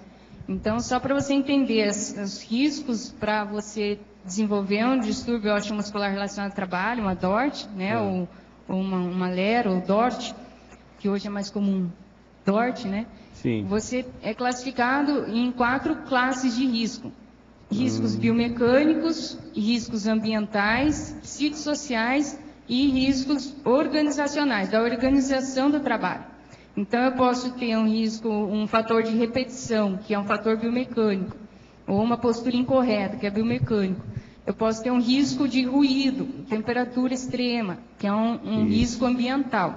Tá. O risco psicossocial entra aí a questão do estresse, né? Então, o estresse, a busca desenfreada pelo lucro, né? Às vezes a questão de uma insatisfação no trabalho, uma cobrança excessiva. Então, são riscos psicossociais que podem levar a distúrbios, né? Então, você pode ter uma cadeira ótima, um ambiente ótimo, mas a pressão é muito grande no trabalho. Isso pode levar a um distúrbio? Pode. O nível de estresse é muito grande. Então, isso também é risco, a gente chama de risco psicossocial, que pode levar também a um distúrbio. Então, a gente não pode considerar só a biomecânica, o ambiente e o modo de organizar o trabalho. Também tem essa questão psicossocial. Tá ok, obrigado. Muito interessante. Anália, aqui, ó. Bom, gostaria de parabenizar, está muito bom, está muito esclarecedor. E assim, eu acho que essa ideia da residência proexogênica, né, a gente pode também usar essa questão aí que o Loche falou, de ampliar, né, porque às vezes assim, por mais que a gente saiba um conhecimento aí mínimo sobre ergonomia, né, no domicílio, eu acho que nada mais do que assim, o profissional, e seja ele, não estou só levantando a bandeira da fisioterapia não, mas o educador físico, então da gente pensar de repente no curso, de esclarecer mais isso, muito interessante. A questão, a ergonomia, ela assim, é uma disciplina, é considerada multidisciplinar, né? Isso. Então, por exemplo, você tem o psicólogo do trabalho, a ergonomia cognitiva, ela é muito mais assim, enriquecida com o profissional, com o psicólogo. O psicólogo entende muito mais do que o engenheiro, do que o fisioterapeuta, em relação a como o ser humano responde a certas informações. Então, como que ele interage, né, com o ambiente de trabalho no sentido da cognição. Então, o psicólogo tem essa função aí. Tem o engenheiro, que tem que estudar ergonomia, o próprio arquiteto estuda ergonomia. Então, a ergonomia é uma ciência assim, que envolve, é uma disciplina que envolve vários profissionais que podem estar estudando e se especializar dentro da área da ergonomia, né? Então, por isso que ela é multidisciplinar, né? Envolve vários profissionais que podem contribuir. Até hoje em dia também está bem conhecido, assim, muito arquiteto trabalhando com casas adaptadas para idosos. Isso, né? a casa segura, né, casa que a gente segura. fala. Então, arquiteto também estuda bastante ergonomia, né? Isso. Pode ajudar bastante também nesse sentido, da residência. Muito bom. Parabéns, está muito bom. Professor, sobre cosmoética, o que a gente pode fazer para melhorar nosso nível de cosmoética? Quais são as dicas mais recentes? O caso todo é o seguinte, cosmoética é um processo que é mais do que aquilo que eu falo. Então, examine o que é o CPC e o CGC e pensa que aquilo ainda é pequeno. É o jeito. Então, por exemplo, existe uma mega cosmoética. Eu tenho escrito nisso agora, ultimamente, lá para colocar no dicionário. É preciso a gente ver que a cosmoética está em tudo, está com todos, o tempo todo, em qualquer lugar. Nós não podemos esquecer disso nunca. Por quê? Ela sintetiza o modo mais equilibrado de manifestação que a gente pode ter. Aí é que é o processo cosmoético. Todas as leis e princípios da paradireitologia praticamente estão incluídos na cosmoética. Então, se nós pensarmos por aí, a cosmoética seria o verdadeiro paradireito, o grandão, as coisas todas que nós temos. Então, o que a gente faz? A gente evolui. A gente evolui para quê? Para ser cosmoético. Todo esforço que nós temos, alto esforço, por que que é? O que a gente visa? Qual o objetivo? Qual o megafoco? Cosmoética. Roda, roda, roda, você vai dar, tudo é cosmoética. Então, isso que nós falamos de cosmoética ainda é muito superficial. Então, pensa na coisa maior. Agora, você, por exemplo, você trabalhou muito com o processo coletivo, generalizado, panorâmico, cosmovisiológico. Isso é ampliação da cosmoética. A maioria das pessoas tem uma cosmoética monovisual. Uma cosmoética, alguns, egovisual. Isso ainda não é nada. Nós temos que chegar no processo de ter a cosmovisualidade e a cosmovisiologia atuando o tempo todo em tudo que nós fazemos. Então, por exemplo, uma coisa que eu vejo é o seguinte, eu sempre lembro disso, que eu criei uma espécie assim de cacuete. Quando eu vejo uma pessoa e ela está com alguém, está entendendo? Quer dizer, alguém extrafísico, eu estou falando. Então, a pessoa chegou e eu vejo que ela está acompanhada, eu fico olhando. Se é positiva, se é negativa. Quem é que está ali? Você é do meio termo. Então, veja, eu comecei a pensar nisso tudo, falei assim, eu sou cosmoético fazendo isso? Aí, com o tempo, eu cheguei à conclusão, se a minha intenção é de assistir, eu sou cosmoético.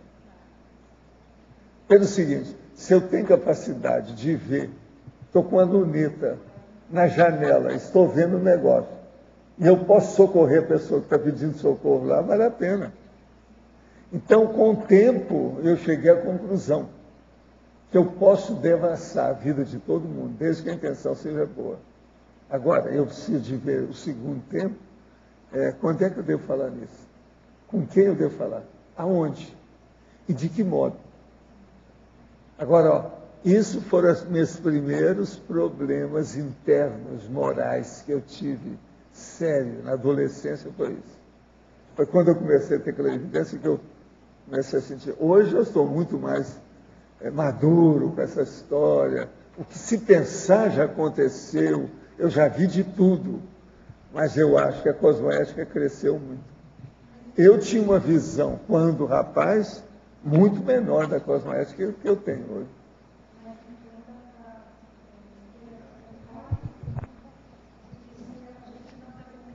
Mas é porque não tem cosmoética. Hein? Se então nós não estamos vendo com sexo... A maioria das pessoas provavelmente pensa é porque que tem cosmoética e não tem. Por exemplo, vamos supor, tem umas coisas aí sensíveis que o povo chama, que eu tenho, é frescurite minha. Andar a cavalo é falta de cosmoética. Essa sutileza do senhor aqui foi incrível. Pois é, andar a cavalo, presta atenção, só isso. Outra coisa, você pisar num lugar que está cheio de flores. O caminho você chegou no lugar que está cheio de flores. Aquilo não está correto. Isso não é correto. Ainda mais flor. E às vezes você vai ver flor. Aqui, por exemplo, não tem muitas dessas flores, mas tem o cosmos. Cosmos é aquela amarela que dá aquele monte de coisa. Aquilo é uma praga. Então o que se passa? É uma praga linda. Conforme a situação, todo lado que você ia andar, só tem cosmos. Você vai pisar onde? Veja, olha o processo cosmoético. Como é que eu sou preocupado com uma coisa dessa? Pisar no cosmos. Vocês sabem o que é cosmos, né? Aqui tinha até demais. Eles andaram cortando, falando, é praga, porque o cosmos vai invadir nas outras plantas. Então eles tiram. É uma peste, segundo eles. Mas é o que tem mais aqui nessa área nossa de Foz, é cosmos. É aquela flor amarela. Olha agora, porque agora nós estamos chegando à primavera, vai ficar tudo amarelo, todo lado. Onde vocês veem que tem amarelo no chão, é cosmos. Então vejam, tem lugar que é tanto que não tem lugar de você passar. Você não pode falar, cosmos, sai daí que eu quero pisar. Não dá. Como é que faz? Então veja, isso é cosmoética.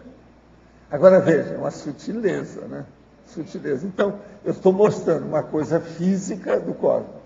E estou mostrando uma coisa extrafísica da pessoa que vem acompanhada. Como é que a gente fica?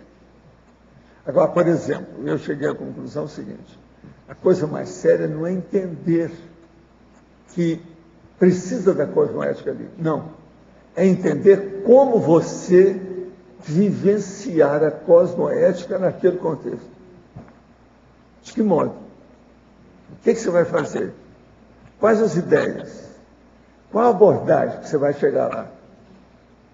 Isso é que eu dou mais atenção hoje para ver. Então, por exemplo, a primeira coisa que a gente tem que lembrar é o seguinte, é o processo da temporalidade da história. Então a pessoa fala assim, será que é agora que é o momento exato? Ou eu tenho que esperar outro momento? Quem sabe que é um segundo, um terceiro, um quarto momento? Não é esse. Então isso tudo a gente tem que pensar. Isso é cosmoética. Então você veja, se a gente for examinar, a cosmoética só dá um tratado aí desses meus de 1.500 páginas. Os detalhes que tem disso. Todo lado. Então, eu acho que você tem uma coisa que a maioria aqui não teve. Você andou estudando muito esse processo coletivo. Isso aí devassa a cosmovisão. Não é uma coisa comum. Você não está vendo apenas unilateralmente, você está vendo sobrepairando o processo. Isso muda tudo. Sobrepairamento.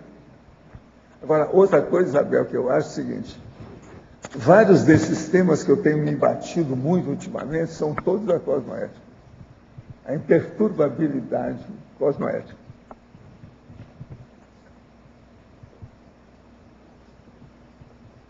O auto-absolutismo cosmoético. Isso é terrível você pensar numa coisa dessa. Tudo é cosmoético. Agora veja, é o refinamento dessa cosmoética que a gente vive falando. Nós temos que refinar isso. Professor Baldo, você fala de autoabsolutismo. Isso estaria dentro da autoprospectivologia que o senhor coloca na taxologia? Autoprospectivologia. Argumentum autoprospectivologia. É aquilo que você usa vendo as consequências daquilo e como é que vai ser o futuro logo em seguida. Então, é um remédio que você dá já observando as consequências dele. E autoabsolutismo estaria dentro disso? O autoabsolutismo é aquela pessoa que vai escolher alguma coisa que ela tem que fazer inevitavelmente, de maneira peremptória. Ou vai ou racha, ela tem que fazer aquilo. Isso é que é o autoabsolutismo cosmoético. É só ela consigo mesma. Que nós não podemos ser absolutos com as pessoas. Ah, não. Mas nós podemos ser conosco. Autoabsolutismo. Tem que... Entendeu? Porque aqui coloca no adendo, página 21, autoprofilaxia, autodeterminação pronta. Pois é, autodeterminação pronta. A autodeterminação, o ideal é você estar sempre preparado para o que deve é. Isso é que é a prevenção. Porque uma pessoa, por exemplo, às vezes ela tem que tomar uma atitude um pouquinho mais rápida. É aquilo que eu chamo de taquipsiquismo, taquirritmia. Agora, se ela estiver preparada, ela responde à necessidade do momento de imediato. Aquilo funciona. Porque, às vezes, tem uma coisa que você não está aguardando, aquilo aparece abruptamente, de repente. Ininterruptamente, o negócio vem, às vezes, até uma depois da outra, várias coisas. Se você não está preparado para isso, vai passar a oportunidade. Você vai errar. Vai errar, às vezes, por omissão, porque devia de fazer alguma coisa e não fez. A omissão deficitária seria nesse caso. Tem que estar de olho. Entende? Professor Valdo, aqui no B, dentro desses exemplos que o senhor deu sobre a cosmoética, né, o tema do verbete do dicionário é mega cosmoeticologia. Teria algum exemplo prático da mega cosmoeticologia, como poderia entender isso? Seria bom você ler o verbete todo e ver o que você não entendeu. Aquilo que você não entendeu, você está perguntando. Agora, a gente tinha que ver o que é que a gente pode fazer nesse sentido. Por exemplo, observa isso. São esses detalhes que ninguém liga. Você entendeu plenamente e já participou do curso de magística proposto pelo Serenão Australino? Tem gente aqui que nunca foi. E já foram dados vários cursos desses. Eles não viram o alcance disso. Isso é falta de inteligência cosmoética. Você prefere invariavelmente a dieta vegetariana ou frutariana? Olha só os detalhes disso. Vegetal, por exemplo, aqui no Paraná, se a gente começar a comer muita alface que tem por aí, você vai acabar pegando alguma doença atrapalhada. O povo lá, os médicos, meus colegas de Curitiba, há muitos anos eles já não comiam a maioria. Eu não como a maioria das alfaces que tem por aí, nada disso. Eu como as coisas que não têm agrotóxico. Pelo menos que eu suponho que não tem. Você jamais monta qualquer categoria de moar? Ó, isso é cosmoético. Você evita pisar um inseto com sapato dentro de casa, ou colhe-o pacientemente e o coloca no jardim. Você demonstra tendência espontânea de expor intenções corretas, ou seja, cosmoética, em suas vivências oníricas. Isso aqui é o pior deles, esse é o máximo. Você não tem saída. Por exemplo, você tem boa intenção nos seus sonhos, nos seus pesadelos? Boa intenção. Agora, tem cara que eu fui perguntar isso, faz algumas semanas aí nós tocamos nesse assunto, né? Eu perguntei para alguém, ele virou e falou assim, Valdo, eu tenho fantasia sexual negativa na vigília física. E, com a cara de taxa, assim. Como é que eu vou fazer? Assim, eu quase estive falando com ele para usar o cúmulo do desespero, mas não falei não. Você jamais andou em rickshaw ou burro sem rabo? Lá em Hong Kong, por exemplo, quando eu fui, tinha isso todo dado. Eu nunca subi no rickshaw. E outra coisa, tinha um povo que estava comigo, estava andando para aquilo, para baixo, para cima. Eu falei assim, eu não subo. Eu espero o táxi. Isso vai demorar, você não vai chegar no horário. Chego antes de vocês, porque o carro anda mais depressa. E outra coisa, chegava antes deles. Tudo em Hong Kong, por causa dos compromissos que a gente tinha. Há mais ternura em suas ações de amizade do que em seus atos sexuais? Essa é terrível também. Porque aí, acabou o processo vamos dizer, do seu quarto de dormir, da sua alcova. Nós estamos falando na vida social. Presta atenção, Há mais ternura em suas ações de amizade do que em seus atos sexuais? Por exemplo, você vê a gatinha, você vai ter uma certa ternura com ela? Como é que é? Mesmo que ela venha começar a chupar seu botão aqui, puxar, rasgar sua camisa, do jeito que a minha gatinha lá está fazendo agora, tem uma nova, ela brinca demais, já furaram o meu pijama embaixo, em cima, tudo quanto é lado, que agarra ali. Então eu falo com a Graça, tem que dar uma cortada aí, né? Tem que aparar a garra, que está demais. Os pijamas estão indo embora. Então veja, mas essa lá não tem jeito. Por exemplo, não vale a gente falar em cosmoética ser uma gatinha carinhosa, essas afetuosas, porque ela te conquista, isso aí é bobagem. Eu quero ver aquela que a iniciativa é sua, ela tem que sair de você. Essa gatinha lá em casa é impossível, ela é eterna, ela é igualzinha a Mima, que havia, aquela que morreu, que era mais, a Graça já falou, essa é o lugar da Mima, está ocupando o lugar da Mima. Ela é de uma afetuosidade, agora a Graça fala que ela fica segurando as paredes, que ela fica no canto e segura a parede. Então ela fica segurando, eu acho que está com medo da parede cair, entende? E quando não estraga todo o sofá, professor? Estraga a cadeira? Não, as minhas lá eu tenho. O meu sofá branco lá da sala de jantar, você vai ver como é que é bonito. Poltrona de escritório. Está tudo furado, mas isso faz parte do serviço. Faz parte. Não adianta colocar arranhador lá, aqueles negócios. Não Elas gostam de outras coisas. E outra coisa, só se eu colocasse arranhador em torno de mim, porque elas vinham procurando a gente. Então arranha é na cadeira que você está sentado, é tudo assim. Entende? É a vida. E outra coisa, não interessa se é nova ou se é de idade. Todas arranham o tempo todo. Aquilo é um processo instintual que é impressionante. E quando chegava no verão, a gata que a gente tinha lá, ela vinha deitar. Agora, você pode dar o conta que elas param, né? Não, ela para, ela vai embora. Ela vinha deitar no nosso pé para dormir, que a janela ficava aberta do verão. Aí a gente de noite se mexia. Mas veja, essa gatinha eu estava mostrando para a Graça ontem. Ela é muito assim, feminina demais. Então ela deita igual gente, coloca os braços assim, estica as patas para lá, assim, igual a gente, mas um charme total. Outra coisa, é dessas gatas, porque tem 2 tipos de gato em matéria de movimento do corpo. Tem aqueles que espremem o corpo e tem aqueles que esticam. A maioria só estica. É tanto que esse negócio que você viu falando aí para fazer alongamento, isso é coisa de gato. Então agora o que se passa? Todo mundo faz alongamento. Agora a gatinha não, ela faz alongamento, mas ela também espreme. Então ela fica uma bola. Ela anda como uma bola quando precisa, você está entendendo? Isso não é todo gato. Agora, como eu estudo muito esses bichos, a gente vê, por exemplo, aquele gato lá fora, que vocês podem chegar lá na porta e ver, ele é albino. O gato albino é muito raro. Esse gato, se levasse para os Estados Unidos, ele deve valer milhares de dólares. Isso é raríssimo para estudar. Esse gato lá, a meu ver, a minha suposição é que ele é albino. É o primeiro que eu vejo por aqui, eu nunca tinha visto. Isso é raríssimo. Então, cada um você tem que ver. Outra coisa, esse albino é gato e super afetuoso. Então, a gente não sabe de onde ele veio, por que foi, de que modo que é, porque ele já chegou desse jeito. Ele é gato que a gente pegou aí, que apareceu. Então, olha, os gatos já começaram a ter cosmoética. Veja o que você faz, Eduardo.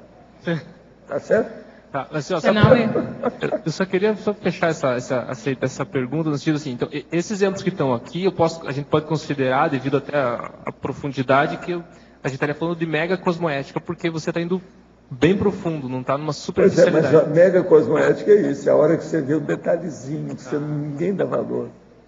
É aquilo que você viu, entendeu? Entendi. É você pegar aquele bichinho e jogar no jardim. Isso não é qualquer um que faz, não. Entende? Agora, ó, a maioria é carrasco. Tá certo? Agora, os mega cosmoéticos são exceção. Mesmo aqui conosco. É aquilo que a nossa amiga falou aí. Eu não aguentei a barata, tive que pisar em cima dela. Às vezes não tem outro jeito, mas tem gente que é assim sempre. Ali no condomínio Tarobá, outro dia, nós achamos aquela aranha que tem em comum, aquela aranha gigante, uma enorme, que olha assim, parece que é um... Aí eu perguntei para o bombeiro, ele falou assim, não, isso aí é inofensivo, não faz mal. Eu fui lá, recolhi com um pote, soltamos lá na floresta, depois uma mulher falou assim, por que você não mata isso aí? Só eu já matei 3 dessas. O bicho não faz nada, não tem veneno, não tem nada. Ela falou isso com alegria. Eu falei, eu já matei 3 dessa hoje, aí tem muito por aí. Se a gente pudesse segurar e julgar vivo é melhor. É aqui no discernimento, eu tirei a minha 2, casa, né? vocês sabem, a casa de Tarzan, ela é rodeada de árvore. Então tem bicho de todo jeito, o dia inteiro, todo lado. Eu ando com os bichos em cima de mim, de vez em quando o povo chega. Às vezes, um dia desse, apareceu aí uma moça, que é a primeira vez que vim aqui. Eu vi que ela estava assim, ansiosa com alguma coisa. Eu falei assim, deve ter algum bicho em mim, pode tirar, pega. Que ela está sem jeito de... Como é que vai? Nunca tinha me visto, entendeu? Jovem ainda. Não, pode tirar. Onde é que você viu o bicho que eu não estou vendo ninguém? Tem disso. Na época das cigarras, eu peguei uma daquelas peles de cigarra seca que tinha aqui e botei aqui do lado para fingir que não tinha visto. Nossa, o pessoal chegava perto e levava um susto, pulava do lado. O que é isso? Eu falei, isso aqui é uma cigarra. Mas era só a casquinha dela, né? Pois é, mas tem muito, igual, aqui, ó, tem muito bicho aqui que o povo, em vez de matar, eles vão em cima, né? Para pegar. Por exemplo, tem uns vagalumes aí, conforme a noite que aparece, tudo, né? Pirinampo, de tudo quanto é jeito, tem muita gente que vai atrás para segurar, porque é bonitinho, né? Bonito, tem disso. Agora, as borboletas aqui têm aumentado muito. Agora é fase, né? Com a primavera, já viu como é que é. Agora... Outra coisa, vocês já viram as flores que tem aí? Vocês viram o manacá com cheiro, aquela flor grandona que tem ali? Agora, dá dó, tudo aí, tá tudo colorido. Tem muito gambá e muito preá morto na estrada aqui, né? Hoje eu estava dando carona para a Cida, passou um preá correndo na frente do carro. Se eu tivesse com velocidade, tinha pegado. Se eu estava devagar, freiei em cima, grande assim. Morre um monte. Preá tem muito aí no Rio, aqui embaixo. Morre um monte deles. Eles, de vez em quando, faziam até uma assembleia. Eu perguntei lá para eles se eles estavam resolvendo alguma coisa da ONU. Agora, era um monte deles. O pior é que... nível, sabe? Em assembleia, em reunião. O pior é que eles estão atropelando dentro do Parque Itaipu. Você viu isso, a reportagem? Já proibiram os carros de andar lá, agora liberaram, mataram mais um veado lá dentro, e vários lá. Agora, andando de carro, aquilo que eu estava falando para vocês aí, que lá em casa, eu não sei se era um macaco ou se era um gato, nós estamos achando agora que pode ser uma ratazana ou uma raposa. A Graça estava viajando, chegou agora e falou assim, vai estar uma barulhada à noite, eu estou acordando com o barulho desse povo. O negócio está bravo. Ela está achando que é uma ratazana. Agora, pode ser uma raposa.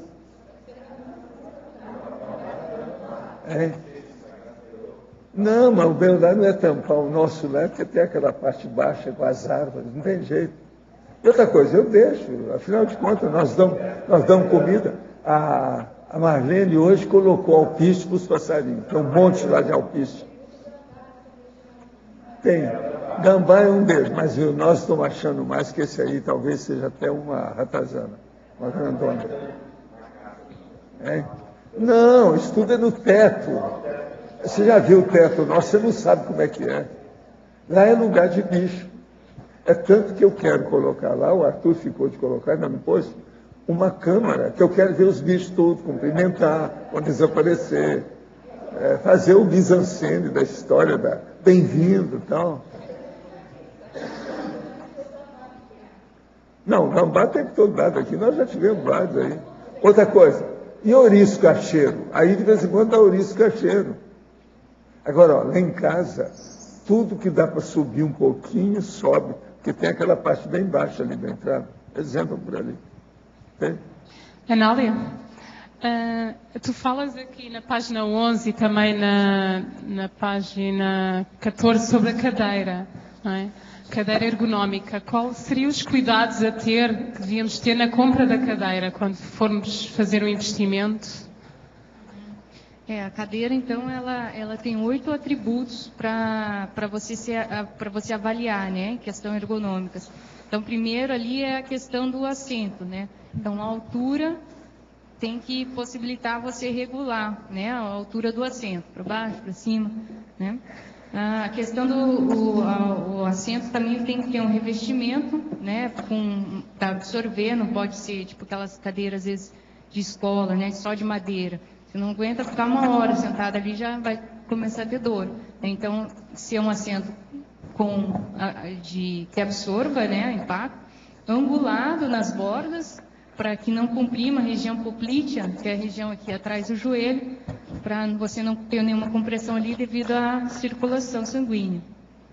Daí, em relação ao encosto da cadeira, da região lombar, então tem que ter um apoio para a lombar de preferência, que ele possa ser regulável na altura e na inclinação, esse encosto. Né? Então, tem o apoio lombar, regula na altura e na inclinação dele também. Que mais? Quando necessário, né, ter o apoio para o braço, né, a cadeira ter apoio para o braço, e rodízio de rodinha, né, para deslizar, para mais fácil aí se locomover, né, com a cadeira quando precisar pequenos movimentos. Então, se você contar aí, são 8 atributos, né, que você pode avaliar. Se a cadeira atender esses 8 aí, ela é considerada muito boa, assim, bem ergonômica. Ok. Obrigada pelo verbete, estou a aprender imenso, uma grande tarde. E eu estava pensando aqui no corpo da criança.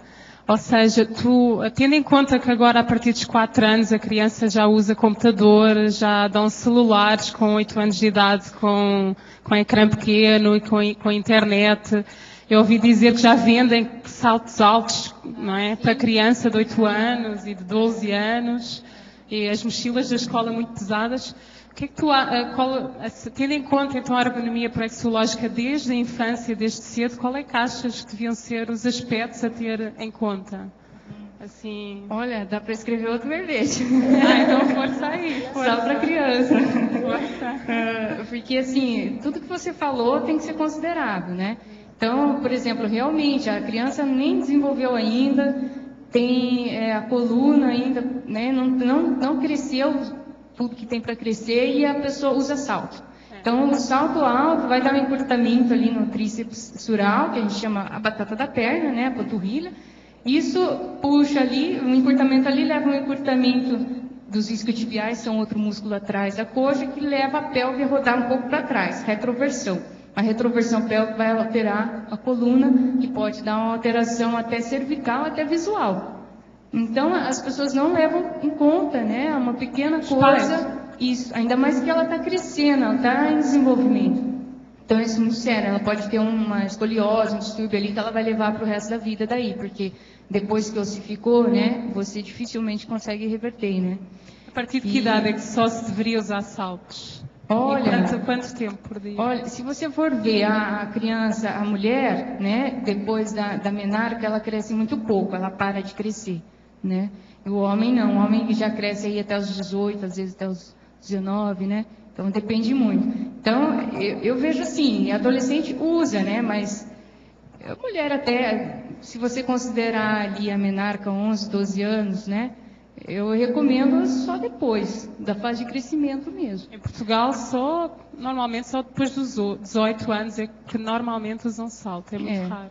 É o ideal porque assim, já acabou a fase de crescimento, né? Então, agora, vale lembrar que assim, mesmo depois, né, da fase de crescimento, o excesso do salto, ele vai trazer prejuízo, igual eu falei da coluna, mas também uma sobrecarga em joelho, né, devido a esse encurtamento, né, da parte posterior da perna.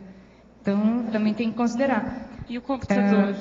Então, esses celulares, né, os display muito pequenininho, né, então um display assim, de um computador ou de um celular, né, ele pode trazer um déficit visual. E então, assim, é igual a ergonomia física, ela olha para isso mostrando, a pessoa vai ter um déficit visual com isso. A ergonomia cognitiva fala, ela vai ter dificuldade de entender alguma informação com um display ruim, né? Então elas têm visões diferentes. Mas isso também pode estar prejudicando a questão da visão mesmo, né, da criança. E a mochila, você falou também, né? Mochila muito pesada, a gente vê bem comum nas escolas, né? Então você vê distúrbios posturais, escoliose, a mochila carregada só em um ombro só, né? Então é bem comum você ver isso, que leva sim a uma alteração postural nessa criança, né? Então é interessante os pais se orientarem sobre isso, né?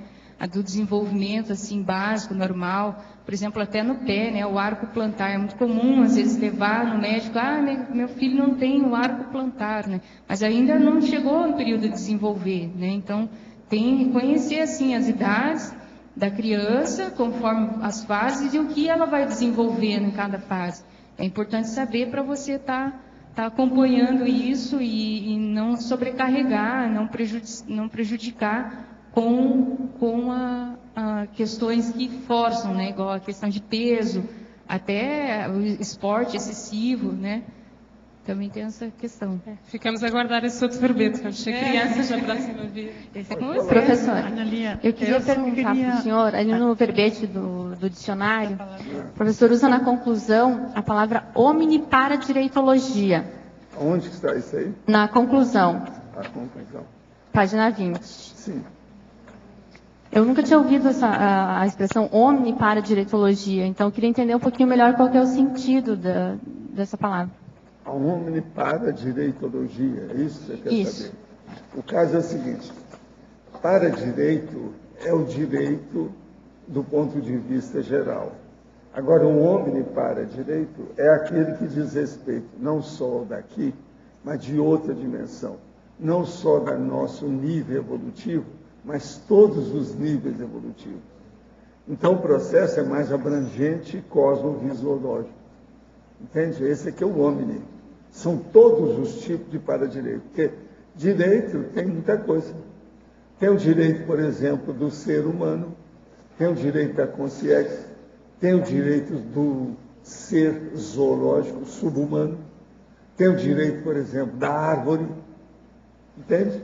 O omni pega isso tudo. Você entendeu? Esse aqui é o caminho. Pregunta corta. Con respecto a los pés, que es uno de los miembros que normalmente no tratamos muito bom. Você aqui tem só... Desculpa. Agora? Ahora no está funcionando. Fala alto, Mercedes. Que você, agora, obrigada. Que você fala un poquito aquí, ¿no? Sobre el aspecto de apoyo correcto, proporcionando boa circulação sanguínea. Mas mi pregunta es, normalmente no cuidamos muito bem los pés. ¿Qué dicas para los pés serían bons para uma boa circulação, dado que muitas vezes estamos sentados muito tempo, ya sea na escrita, ya sea na tertulia, ya sea em algum curso? A questão dos pés aqui, até eu tinha colocado inicialmente o apoio, simplesmente o apoio no chão, né? Porque o que acontece? Como você tem uma mesa, geralmente, que ela não é regulável, a altura da mesa, você regula a cadeira para ficar de acordo com a mesa. E né, as pessoas aí um pouco mais baixa, né, com uns 1,60 m, 1,50 m, o que acontece? Às vezes a cadeira, você subindo a cadeira para ficar de acordo com a mesa, você fica com os pés voando, né? Você não consegue apoiar os pés no chão. E isso não é o recomendado, né? O recomendado é o apoio dos pés. Então você vai ter que ou ter um apoio ou arrumar algum material que possa servir de apoio para os seus pés. Então é um supedâneo, né? Então, a relação é de você realmente apoiar. Os pés é importante estarem apoiados no chão e não você deixar soltos, né? Uma questão interessante também é que muitos desses apoios, eles possibilitam a movimentação. Então, você pode fazer um movimento tornozelo, né? Que a gente chama plant dorsi, esse movimento aqui. Então, também ajuda ao retorno venoso, a circulação ali por ficar muito tempo sentado, né? Agora, realmente, a postura sentada, ela não é indicada você ficar muito tempo, assim, 2 horas. Infelizmente, a gente tem vontade de ficar, né? Mas a sobrecarga na coluna lombar também é muito grande, né? Ela aumenta aí 40%, 50% a sobrecarga na coluna lombar. Então, o ideal é sempre que possível, às vezes, levantar e tomar um copo d'água, daí você já também trabalha. Você alivia, né? Essas sobrecargas que a postura sentada traz.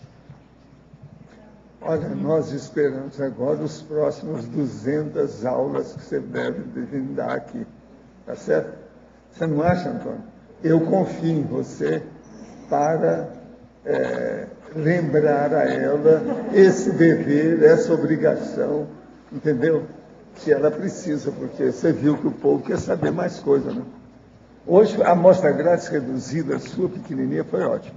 Mas já a amostra grátis, tá certo? Os nossos comerciais, por favor. Obrigado. Hoje tivemos 55 assinaturas no livro de presença, 18 perguntas presenciais e 15 perguntas online.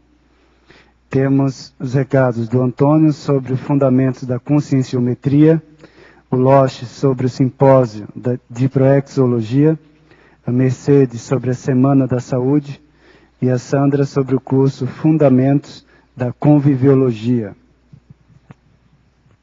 Boa tarde, eu estou aqui para divulgar o curso de Fundamentos da Conscienciometria. Esse curso é durante 6 meses, irá começar agora no dia 4 de setembro deste ano.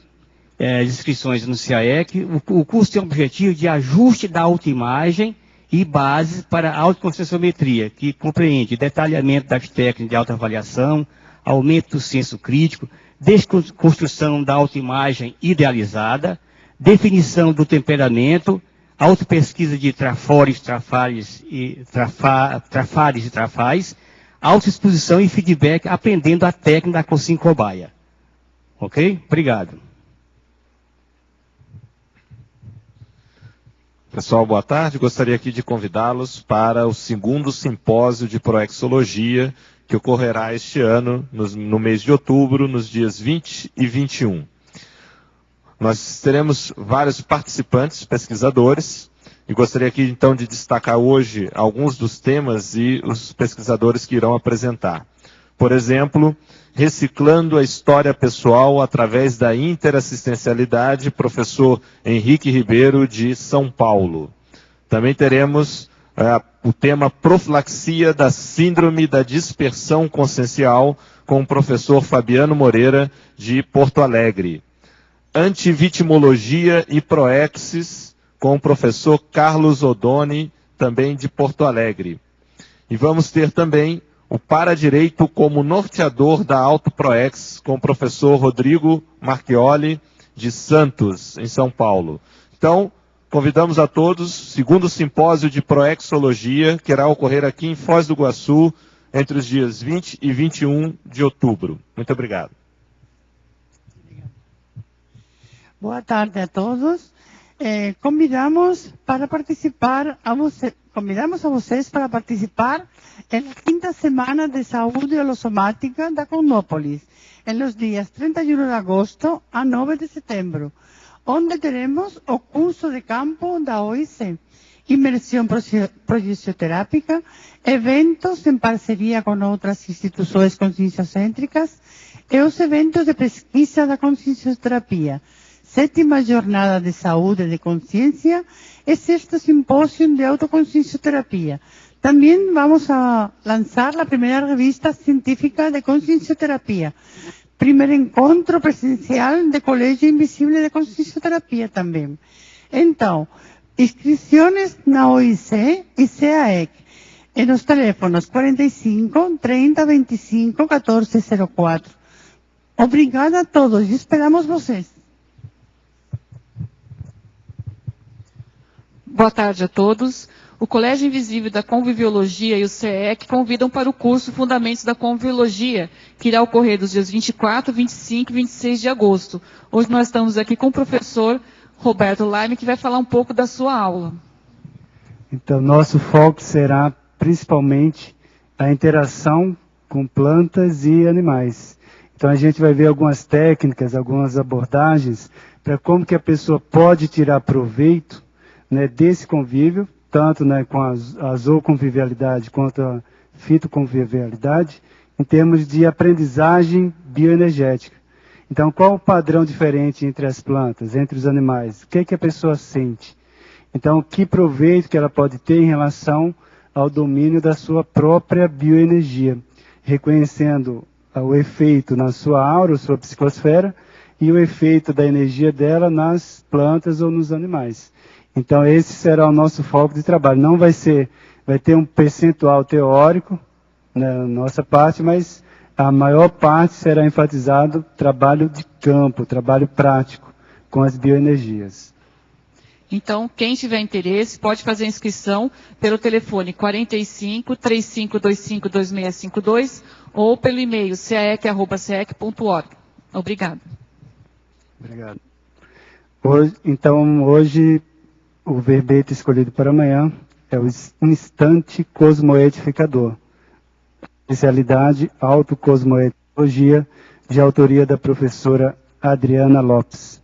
Obrigado pela sua presença e até amanhã.